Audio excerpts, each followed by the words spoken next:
আমি তো শুধু টাকার মেশিন। সবাই বলে ঈদে সবাই বাড়ি ফেরে, কিন্তু কেউ কখনো জিজ্ঞেস করে না যে ফিরতে পারে না তার কেমন লাগে। আমার নাম আনিস, বয়স ৩৯।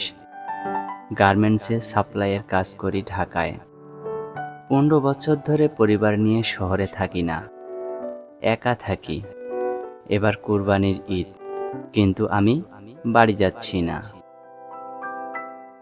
আমার মা বারবার ফোন করে বলে, বাবা এবার তো ঈদে আয়, কোরবানির গরু ছাড়া বাড়িটা ফাঁকা ফাঁকা লাগে। বাবা বলে, চুলটা পেকে গেছে, তুই না এলে কে কাটবে। ভাইয়ের হোয়াটসঅ্যাপে, ভাইয়া একটা স্মার্ট ওয়াচ দিবা তো, বন্ধুরা নিচ্ছে। বোন বলে, ভাইয়া একটা শাড়ি দরকার, কাবিনে পরবো।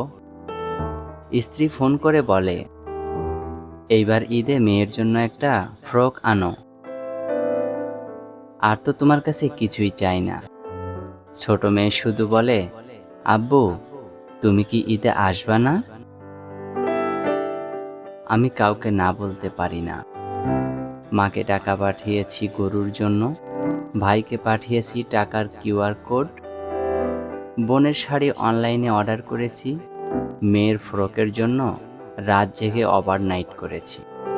কিন্তু কেউ জানে না আমি ঈদে বাড়ি যাচ্ছি না, কারণ বাড়ি যাওয়ার ভাড়া নেই আমার নিজের জন্য। ঈদের দিন সকালে হোস্টেলের ছাদে উঠে দেখি শহর ফাঁকা। নিচে কোথাও কোথাও গরু কাটা হচ্ছে, ছেলেরা হাসছে, খাচ্ছে। আমি একটা হোটেলে গিয়েছিলাম সেমাই খেতে। ওয়েটার বলল, স্যার 1 প্লেট সেমাই। আমি বললাম, না ভাই, একটা খালি চা দাও। মেয়ে ভিডিও কল করলো, বলল, আব্বু তুমি তো আসো নাই, আমি তোমার জন্য একটা ছবি এঁকেছি।